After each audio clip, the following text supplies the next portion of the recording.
aruursadeen meedka meeshiisa uga tageen bartii ku dhaqaajiyeen damiir iyo dadnimo iyo Soomaalnimo waxa la dhahay way dhamaatay wallahi 20 nin ku dhawaad oo raga aheen afartaas naag iyo saas sameeyay hada ku soo kordhicleen kan dhalinyarta ah hadalka uu sheegayo hadii tahay wallahi oo bilaa oo tala in Soomaalnimadii ay dhamaatay naxariis aanan lahayn bal muuqaalkaas wiilkaasi oo sheegayo hadalkaas ka soo baxay wiilkaas dhalinyarta ah waa in la soo baara waa in micnaha la daba galaa sabab ku dhici karta ayadoo qarax iyo dhibaato iyo dhaawac lah in Soomaali maamooyin Soomaaliyeed ee dadka lacag ka qaataan ka bacdi ay ku dhahan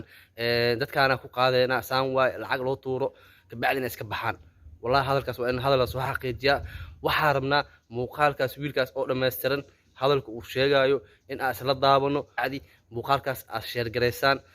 wixii waxa sameeyay waa is yaqaanaan magaalada way joogan waa afar qofood oo sheegay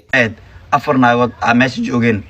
law meed isku toos marka afartaas qofood oo dumarka ah waa in gacan bira lagu soo qabtaa wallahi oo billaah oo tala insaan Soomaalinimada iyo naxariistii ee dhamaatay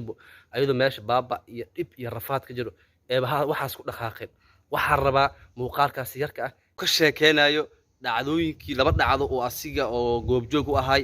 wiilkaas dhalinyarta oo ka sheekeynaya bal muuqaalkaas rabnaa macnaha in isla daabano dhacdooyinkaas waa dhacdooyin asiga oo goobjoog u ahay in ay la daabataan oo aad soo fiirsataan ka bacdi wixii fikirkiina ah aad commentina loo soo wadaagtaan aad baad u mahadsantiin asxaabteeda waa idin jeclahay dalkan hadii aad joogtid aad leedahay awood iskaga kartid iskaga tag hadaa qurbaha joogtidna meeshan aad isku imaanin meeshan dalka ay soo horeey maahane dad ma ka ay soo horeey bahala ka ay soo horeey laba dhacdo xanuun badan ka diiwaan galiyay qarax shalay ka dhacay isbitaal Madiina joogay dhacdo koowaad ka diiwaan galiyay ayad ambalaasyada isbitaalada ugu shaqeeyay dhamaantooda meedka ay ka soo qaadeen goobta qarax ka dhacay ee isbitaalka ay keeneen markay dadka dhahan walaalayaal oo meedkan ay qaado guriga ku dhaganaa deganay waxay leeyihiin $40 hadaada wadin meedka haga saarin lugta saar $40 waay ambalaasta xaq uma lahan meedkii ayada ay keentay inay hadana si canshuurto dhacdada kale iyo waxaan u badnaad waxay afar naagood meesha joogeen law meed isku toosisteen lawada meed markay isku toosisteen saddex kamid ah waxay leeyihiin naagtaas u jeedin labada cuniga meesha ugu soo dhimatay waxay ku qaadataan meesha hala caabiyo Soomaalina waa taqaan dad aad u xalool jilcan waa inay ku soo wada shumumeen lacag loo wada loo diray mobilkooda markay buuxsamay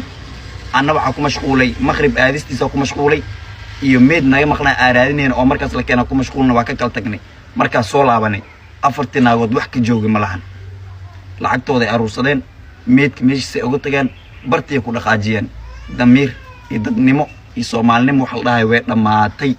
wallahi 20 nin ku dhawaad oo raga aheen afartaas naag iyo saas sameeyay hada ku soo kordhicleen wallahi waxay go'aankeen meedadkaas ku daba darleen 20 nin anaga ahne afar naag manool dileen meeshan dal ma ka soo horeeyo dadkii iyo dalkii buu isku kor dhamaadeen damiir ma lahan caruurta qofka lacagtaas qaatay wuxuu ku sameyn karaa ama asaga ku labisanay ama asaga cunaa ama caruurtiisa siinaa markaas waxa uu leeyahay dalkan waxa uu soo baxay ubax dalkan uu soo baxay dhigi cab kala soo korinayaa